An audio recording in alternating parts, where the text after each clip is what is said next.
bonsoir, vous allez bien? Ça va et vous? Oui, on va rentrer, voilà, on va mettre les pieds dans le plat. Dans le vif du sujet. Voilà, c'est le diptyque de l'horreur.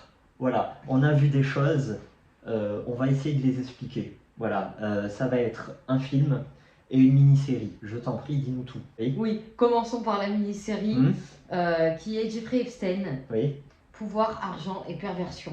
très bien. C'est quel genre? C'est un documentaire, 2020, 16 ans et plus, top 6 actuellement. Très bien, mini-série, c'est combien d'épisodes? Ah oui, 4 épisodes d'environ 1 heure. Oui, Jeffrey Epstein, voilà, on va dire que c'est un homme d'affaires, d'un côté, et même s'il y a des arnaques, bon, voilà, soit, mais il est surtout reconnu pour ses crimes sexuels, voilà. Est-ce que tu peux nous donner une date de naissance et un décès? Oui, il est né en 1953 à Brooklyn. Oui, américain donc. Et il est mort en 2019, voilà. Comme un lâche, suicidé en prison. Voilà, exactement. Bon, alors, tout le monde le connaît. Pour ceux qui ne le connaissent pas, bon, il est connu pour être multimillionnaire et faire venir chez lui des jeunes filles, mais très très jeunes filles, voilà. Soi-disant pour des massages, mais voilà, ça va dans l'innommable. Voilà, on dit le mot ou on ne dit pas le mot. Oui, bon, c'est un pédophile, voilà. Ah oui, bah bien voilà, sûr. on lâche le terme, oui, oui. même si YouTube va nous censurer la vidéo, c'est pas grave. Nous, on est comme ça, on est grands seigneurs. Voilà, donc pédophile. Toi, tu rigoles bien dans ces vidéos-là. Actuellement top 6. Pourquoi maintenant? Tout simplement parce qu'il y a eu une liste de noms de personnes ayant été sur l'île de Jeffrey Epstein, dévoilée par la justice fédérale de Manhattan. Oui, la juge a rendu ça public le 6 janvier 2024. Bon, dans le tri, il y a un peu moins de 150 personnes, mais c'est surtout des John Doe et Jane Doe. Tu sais, quand on ne peut pas dire ou qu'on ne sait pas, au lieu de mettre X ou Y, ben en Amérique, on met des John Doe et Jane Doe, voilà. Et il y a les noms qui sortent, bon, c'est que des gens qu'on savait déjà qu'ils y étaient. Et ça ne prouve absolument rien. Donc, bon, en fait, la liste a alimenté toute la twittosphère, c'est comme ça qu'on dit. Oui, oui. Les complotistes se sont excités. La stratosphère, peut-être. Voilà, Internet sphère. Voilà, bon, voilà. Au final, il n'y a pas grand-chose à se mettre sous la dent. La mini-série, qu'est-ce que tu peux nous en dire? C'est un documentaire, attention, c'est sous-titré français. Oui. Voilà, je préviens, on s'est lancé dedans, je pensais vraiment l'écouter en faisant autre chose, comme tu peux faire pour la plupart des documentaires. Là, c'est pas le cas, parce qu'il faut quand même un minimum lire.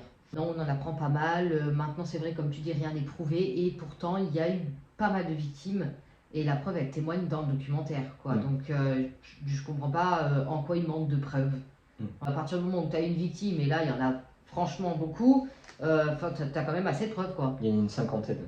Voilà, il y a toutes les preuves, sauf seulement il a acheté la justice, quoi. C'est le plus grand camouflet de la justice américaine de tous les temps. Voilà, donc on en revient à ce que je disais la dernière fois, on ne peut pas faire confiance à la justice. Oui, totalement. Il n'y a personne d'ailleurs, parce qu'il a acheté pas que la justice.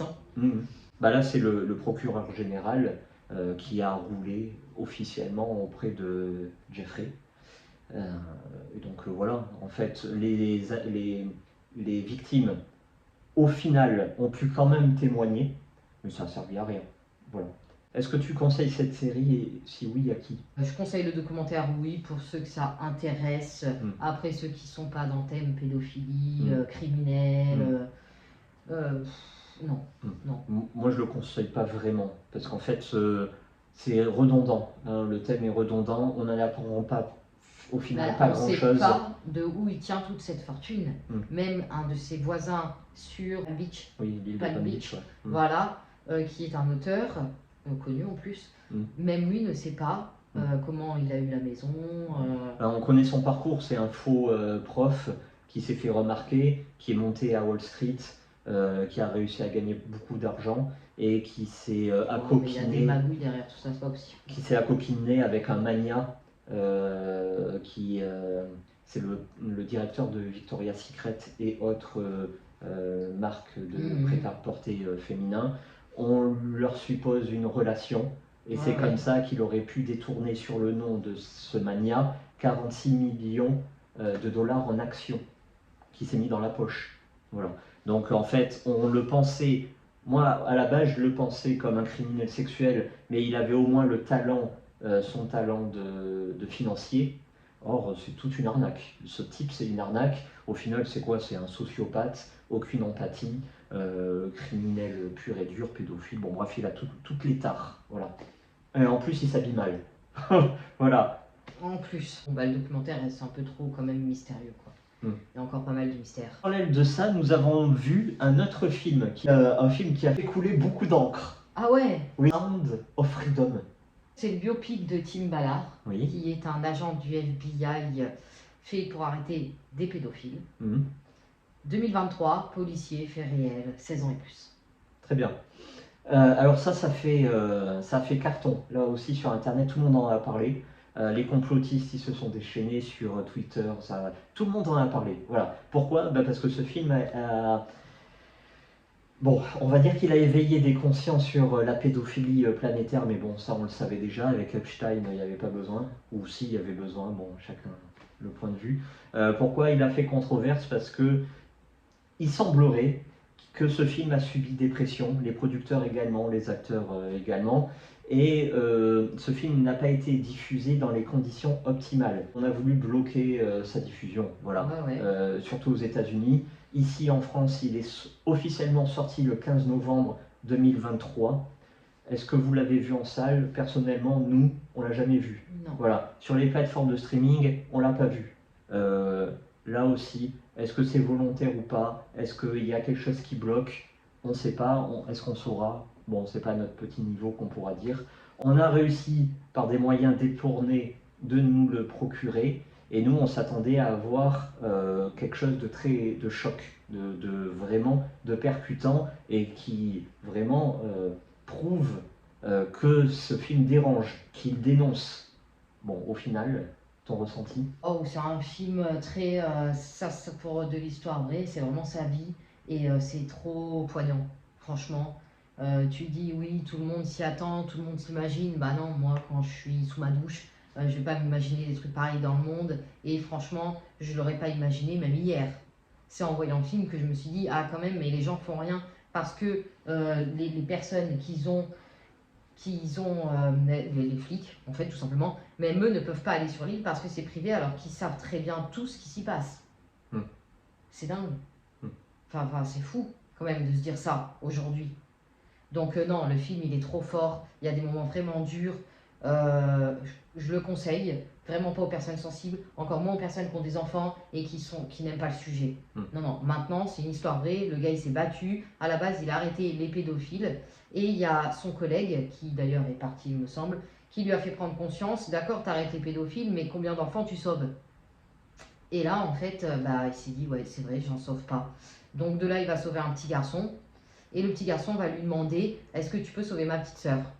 Bon, là, il va tout faire pour trouver la petite sœur en question, qui est une enfant très très jolie, mais qui reste une enfant de 8-9 ans.